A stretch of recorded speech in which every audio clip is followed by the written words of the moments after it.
6 news Jagtial జిల్లా Mothe road party కార్యాలయంలో MLA doctor Sanjay Kumar media సమావేశం నిర్వహించారు. ప్రజల జీవితంలో బురద జల్లే ప్రయత్నం చేయటం పరిపాటిగా మారిందని, నిరాధారణ ఆరోపణలు చేయటం మానుకోవాలని, 70 ఏళ్ల క్రితం జరిగిన విషయాన్ని 7 ఏళ్ల క్రితం ఎమ్మెల్యే అయిన నాపై ఆరోపణలు అర్ధరహితమని, అది వారి విజ్ఞతకి వదిలేస్తున్నానని, జగిత్యాలలో నాకు అన్ని వర్గాల స్నేహితులు ఉన్నారని, అలాగే వ్యాపారవేత్తలు కూడా ఉన్నారని, ప్రభుత్వ ఆస్తులు అన్యాక్రాంతం కావడంలో నా మద్దతు ఎప్పటికీ ఉండదని, నాపై ఆరోపణలు చేసిన మాజీ మున్సిపల్ చైర్మన్ వివాద కాంప్లెక్స్ లో వ్యాపార ప్రారంభానికి వెళ్లారని, మాజీ మంత్రి కూడా ఎంపీ ఎన్నికల ఓట్ల సందర్భంగా వ్యాపారవేత్త ఇంటికి వెళ్లి అల్పాహారం చేశారని, నాపై అసత్య ఆరోపణలు తీవ్రంగా ఖండిస్తున్నానని, ఆరోపణలు చేసే ముందు ఆలోచన చేయాలని, చట్ట వ్యతిరేక విధానాలకు మద్దతు నాకు నా కుటుంబానికి అవసరం లేదు ఉండదన్నారు. నా జీవితం తెరిచిన పుస్తకం, జగిత్యాల ప్రజలందరికీ తెలుసునని, బురద జల్లే ప్రయత్నం చేయటం వల్లనే బురద కడుక్కోవడానికి ప్రజలకు అన్ని విషయాలు తెలియజేయాలని ప్రెస్ మీట్ పెట్టడం జరిగిందన్నారు. ఏ విషయంలోనైనా మీడియా ప్రతినిధులకు వివరణ ఇస్తానని, అసత్య ప్రచారాలు వార్తలు రాయొద్దని కోరుతున్నానని,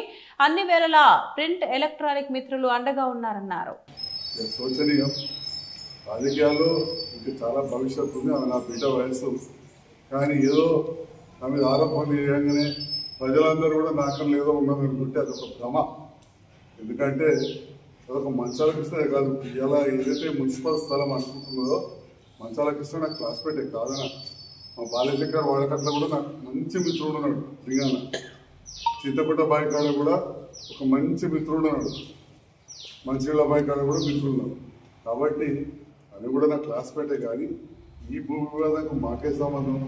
అసలు ఈనాడు కూడా నా సాయం కూడా పెద్ద గొర్రెలేదు, అవసరం కూడా పర్లేదు. ఎందుకంటే అది వాళ్ళ ముత్తాతనాడు. ఆయన చెప్పుకున్నాడు వాళ్ళ ముత్తాతలు కొందరికి అమ్ముకున్నారు, వాళ్ళ తాతలు.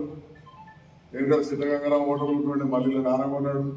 అక్కడ బాలకృష్ణ బారు ఉంది, మంచాల కృష్ణ. ఆయన ఇప్పుడు చెప్పే ఈ 100 కోట్లో 20 కుంటలు ఉంది.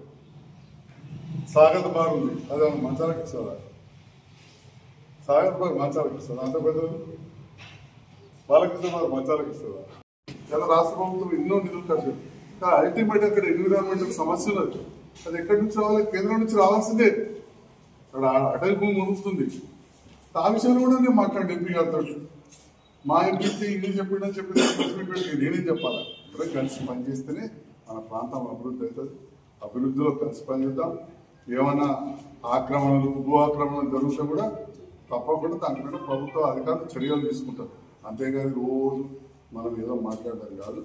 ఈ విషయంలో చాలా స్పష్టంగా తెలియజేస్తూ, అంటే ఈ భూ ఆక్రమణల పైన నా మీద బురద తల్లడం అనేది ఇక నువ్వు గడుపుకో చల్లే కావచ్చు అన్నట్టు ఉన్నది ఇప్పుడు. కాబట్టి ఈ విషయంలో నేను చాలా స్పష్టంగా చెప్తున్నా. ఏ భూమి అయితే ఆక్రమణ జరిగింది అంటున్నారో అందులో ఇంకా వేరే సాగత్ బారు, బాలకృష్ణ బారు, ఇంకా వేరే వ్యాపారస్తులు కూడా ఉన్నాయి. నేను ఒక్కడిదే కాదు. ప్రముఖంగా మంచాల కృష్ణ పేరు చెప్తున్నారు. ఆ మంచాల కృష్ణ కాంప్లెక్స్ ఇదే భోగశ్రావణి గారు పేరు వాళ్ళ పేరు గుర్తులు పెట్టుకున్నారు. వాళ్ళ ఇంటికి జీవన్ రెడ్డి గారు ఎలక్షన్ల సందర్భంలో చాలా కప్పించుకొచ్చుకున్నారు. అది కూడా వాళ్ళ ఫేస్బుక్ నుంచే మా పిల్లలు డౌన్లోడ్ చేసి ఇచ్చారు. ఆ డేట్తో సహా 23/2/2024 ఎంపీ ఎలక్షన్ల ముందు జీవన్ రెడ్డి గారు వారు అలిసారు మంచాల కృష్ణ ఇంటికి పోయినారు. ఈడ భోగశ్రావణి గారు 25 నవంబర్ 2026 మున్సిపల్ చైర్మన్ ఉన్నప్పుడు కాంప్లెక్స్ పోయి ఇనాగ్రేషన్లే చేసింది. ఇక్కడ చాలా రోజులు కప్పించుకొచ్చుకుంటారు.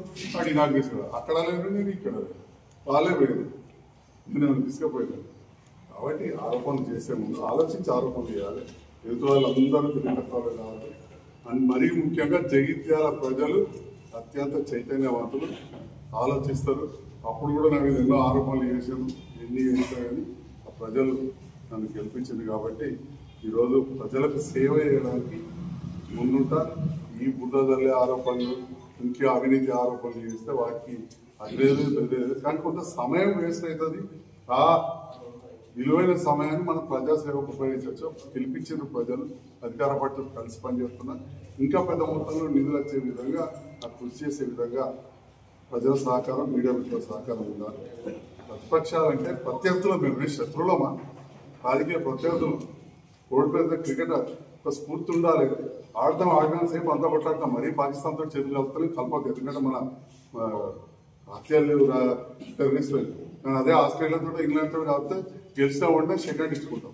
నేను కూడా 2014లో ఇవాళ చెప్తా ఉన్నా, ఓడిపోయిన తర్వాత జీవన్ రెడ్డి గారికి వెంటనే శుభాకాంక్షలు చెప్పారు.